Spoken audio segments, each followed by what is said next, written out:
Yeah, so guys, hapa is Team Empower Initiative Program. Yeah, Nelson here, Victor, and there's Julius, and there's also OCS, as we call him, Brian.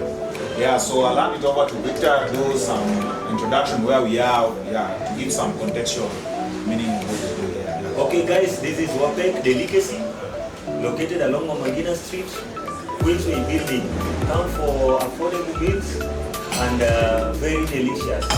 Welcome all back to Nelson the host. Yeah, so guys, I've been having some, because there are some things that have been disturbing my mind, and I think this is a good topic regarding concept behind tribalism. And after some research, I was thinking that this is a good topic that we can discuss as generally the youth here, as you can see also the team of Empower here. And I want to prick their minds on this concept. So, just to give an ideation behind is that anytime someone is talking about leadership and politics generally, there's always that background, that kind of thinking, ama ile chenye mtu anafikiria huko nyuma, na lazima anaongea kwa ajili ya ametoka kutoka upande gani, rather than chenye anasema. So hiyo ndio chenye nataka tuongelee today. We get to know why is that the case? Why can people just think that huyu mtu anasema nini rather than anatoka wapi? So because we want to demystify that, I want to give also let's say some team members here, they give their minds to it. So let's start off let's say from my far left here. OCS, maybe you can give us maybe some context, some what you think about this. Yeah, thank you. In our politics, we cannot ignore the tribal card, because, for example, in Nairobi is a metropolitan area where everyone from the corner of this country is here. So when it comes to politics, you find that there is how people go back to local. For example, let's say today you have a gubernatorial base whereby you have Nagowino, Sakaja, Musasukura is also preparing to come, Nyakera. So when it comes to that seat, you will find that the people from the mountain will look for their man, Musasukuri or Nyakera. The people from the lake region will look for their man, Bagowena. The people from Western will look for their man, Sakaja. So, for you to bring all these people in one ballot box, it is not easy, because Babowino will come with this ideology, Sakaja will become with this ideology, same to Nyakera, same to Musasukuri, same to the other person who will also come. So you find that people will be saying, no, I can't give so and so, and I'm leaving our one here. Instead of buying ideology, people are looking their person. Okay. So I get what you're saying. So it's very interesting what you're bringing up, because I think that's really important to consider. And you have mentioned that people always are rooted towards their background. Yeah. But there's another interesting concept, and I want maybe another member to respond to this. There's an interesting concept. OCS has mentioned about the tribal card, and I want to know, how do we get rid, because as much as we are coming from a specific place, we should also look at the performance of these leaders. If you talk about Nyakera, we ask ourselves, what has he done that we can get to listen to him? Even rather than what is even done, if he's not been in a position of leadership, what is he really saying? What is the agenda for the people of Nairobi within this position of government? So I think now I'll hand it over to Julius.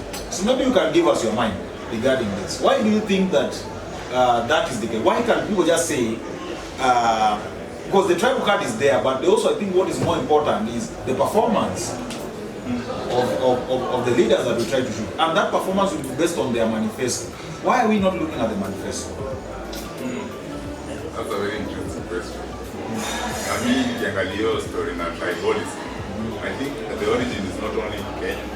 Everyone always look at someone that comes from their place, you get. And now it's not no longer on, I'm not collecting you on the basis of merits. We're not collecting in terms of your coming from your place. And I think it's just a humanistic nature, because as you are to understand, draw some backgrounds for our scripture. At the moment in the back then people got about being given people leaders. Because currently when you talk about politics, there are representatives of God still. Back then, there's this story about people being referred to the tribes in that setting of Marifa in terms of the types of trees. And when there's this question about, I don't know if it's particular Old Testament, yenye anasema nikiwapea grapes are due to these other fruits that you get. And now when you're given maybe beetroot cannot lead over the other person, yes. And I think it's just a matter of the origin, in that you feel more safe with the someone you're relevant to, rather than an unknown person and good ideas, but just on the basis that maybe the Chibo is someone from my place. By nature, I'll choose him over OCS, even though OCS are gonna good ideas. Or even by work, OCS are trying to be another kazi. But this guy has a backup of him coming from my plan. Yeah, so I think I mean as I get that, and it's a very interesting perspective. Because there's that bit you mentioned about safety. Because as much as OCS have mentioned about the tribal camp, there's a bit you mentioned about safety. We feel safer with people that come. But we have also seen, so this is the question I want to throw to Victor. And it will also give you as his peace of mind regarding this. We have also seen leaders who are coming from our own areas. Me personally, from where I come from, in Kisumu, Ahero, we have a leader, an MCA who lives anaishi huko kwa Lami. Na sisi ametuacha huko na he's our own person. So it doesn't make sense to me that utaniambia ati mtu wetu, na nimeshaona mtu wetu akishapata kiti MCA anatoroka anaenda anaishi kwa town, anaacha barabara zilikuwa zimeharibika. Unaona? Na anamaliza 5 years without hata hawezi jua kama ni MCA. Akishamaliza 5 years anakuja tena anachukua the same motorcade, anachukua vijana na mpanga. So hata hiyo tumesikia. And you know that one is taking place in the rural area, where there is no mix-up of the tribal. That one we find in many areas, especially in rural areas. Most of the leaders from the grassroots do that. But for example, all these leaders everyone has a track record. And by the time during campaigns, they come with a manifesto. You know, if you look at their manifesto and you compare with their track record, there are two things different. Because at that manifesto, they actually tells you what they are going to do or what they are planning to do after elections, in case you elect. But already you have another thing with you, which is the track record. So you see, you are forgetting a track record, you are focusing on a manifesto, but a track record matters than manifesto. Yeah, so just to cut you short, because I was heading, you have mentioned about track, and sometimes, you see, for that leader that we had, as the MC in that day. So this is what I want to throw to you now, Victor. Before now, OCS will introduce that again. We find that this guy is coming in new, and we were throwing out another leader because we're seeing is not functioning, so we're bringing in a new leader, but still is underperforming. Na ni mtu wa huko kweli. Hatujaingia Nairobi. Lazima simu huko nyumbani, ndio. Uko kwa ground huko nyumbani na hakuna, we are just there. Tuko huko na tunajiuliza because we have to get this before tuende mpaka huko penye tuko Nairobi. ujiulize kama ni mtu wa kwetu, because Julius ame-mention we feel safer na mtu wa kwetu. Kama ni mtu wa kwetu na perform huko nyumbani, kuna chances zinaweza kuwa mtu wa kwetu hapa na Nairobi na perform, na kuna mtu mwingine mwenye anaweza toka Luya ama whichever tribe na bado atafanya kazi. So what do you think? What do you think is the issue? Okay, according to me, I think there is nobody who doesn't want anything good for himself. Each and every person wants everything good for himself. Nataka kitu kizuri kwangu, ndio unataka ya. Mimi ni Mjaluo, wewe maybe ni Mluya. Unataka kila kitu kizuri kuje kwangu. And I also need the best for myself. So even if you go to the grassroots, that is rural home. Rural home, we also have clans. Let me give you for an example here, we have like in Homa Bay. In Homa Bay, if it was not about Raila Amolo Odinga, Gladys Wanga, we will have not won. True. So there's this another clan called Rajwani, these people of Rajwani. There are so many, followed by people from Dewa. So you will find people of Rajwani will always want everything good for themselves. Even if it comes to elections, you will find that Rajwani will give in more votes to their person as compared to the other political partner. Before you proceed, let me ask you, what if that person up there has served for a term and has not been performing, and there's another person who's coming from another clan but is making a proposition, or rather let's say alitoka kwa kiti ya MCA na mwana alifanya kazi na anatoka kwa clan tofauti, lakini mko na mtu wenu the reason is kazi bado anampigia kura. That is why I started by saying that there is nobody who doesn't want anything good for themselves. Okay. Even if this person is not performing well as you wish, they always say that if this person is not performing well, then what tells you that the other person is going to perform well? To me, the tribal pay is from the background. Back at all. Okay. You see? The mtu wetu thing. Yeah, the mtu wetu thing. It's not starting from the town. Yeah, something. No. Okay. It begins back at That is all. something that is bad. That's the reason why you have heard Victor saying that in Homa Bay County, there's a certain area of Rajwani having more votes than the other areas.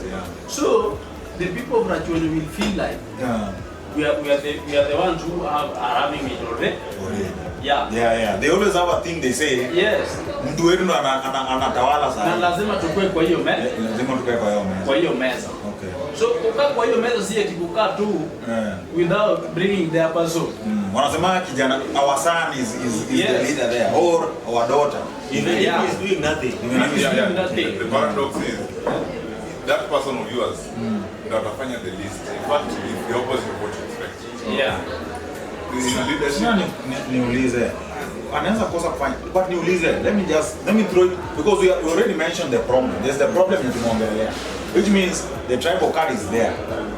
Kuna hiyo mtu wetu thing yenye is going on huko ni. But tena niulize, because generally here speaking, most if not all of us are aspiring into leadership. Yeah. Let me ask you now, because the context, the reason why I brought up this topic is because we have seen people performing who are not from our region. Because chances are you can find someone who was not favored. I said, what about Raila? You can find that there are people who are also winning seats, even when he was having that influence. Maybe independent tickets and all that. So there was chances of that happening. But now let me ask you, is that the possibility of us getting into there is there. But how do you think unaweza solve aje hii problem ya tribalism? Because kuna mtu anaweza toka nje ya hiyo mtu wetu na bado wafanyie kazi. Na mnyinyi mnaweza ona huyu anafanya kazi. A good example ni kama hapa, let's go back to Nairobi politics. Huyu alikuwa anaitwa General Bad. When he was given the position he was given some few allocations kwenye Sonko alikuwa anatolewa. Uliona alikuwa anafanya I think is the one who did even the renovation ya markets, akafanya renovation hata ya Urupa. So he's looking better. So we didn't even talk about Mbadi kwenye alikuwa anatoka. People just knew he performed. And that's where we want to take this thing. Sasa nikuuliza, I want us to dissolve, to demystify it. Kama wewe unataka kusimama hapa kiongozi wa Nairobi, and you get that position of leadership, how do you think you can change this narrative ya mtu wetu useme naweza kuwa mimi nimetoka Busia ama Nyanza ama whichever place ama hata uko Northeastern, but nikikuja nikikaa hapa Nairobi naweza deliver kwa watu wa Nairobi. Hiyo unaweza change. Nataka nianze na OCS. How do you think you can change that? Unaweza change hiyo. Before we come on how we can change it. You know, we have a political cartels. Okay. And these people are working much on propaganda than anything else. So there's propaganda. Okay. Yeah, that in politics there are factors you cannot ignore. Yeah, that's true. Something like propaganda can take you somewhere in political. Yeah. Because everyone, you cannot go and sell your idea outside there, then you fail to fight. So some people will buy it. Yeah. The same way the other person with the propaganda will also find his people. You get? Yeah. So you might be doing it, you want to work for the people of Nairobi. Yeah. But your opponent is already aware you want to work for the people of Nairobi. So he's coming to brand you with the propaganda so that you lose that seat. That's it. Or even if you get it. Even if it's not true. Yeah. As long as you know this, they have met their agenda. Even if you manage to get it, he will still look for another propaganda to come and brand you with it. Okay. So that you just lose that position. Yeah. And you all know, people are always taking the headline and the old story. Exactly. Especially if it's a bad one. Yeah. They will always buy they say PR is PR. Whether it's negative or positive, it is PR. So it is not easy. Yeah. Because they will buy that headline and go away with it. Yeah. While forgetting the old story. Yeah. You get it? So how do we go about that? So for you to succeed and work for the people of Nairobi in a good manner, you must know how to manage all these things. Yeah. Management. You must know how to manage all of them. Yeah. The cartels, the propaganda ones, and the genuine ones, plus the innocent ones who are now not even interested in politics.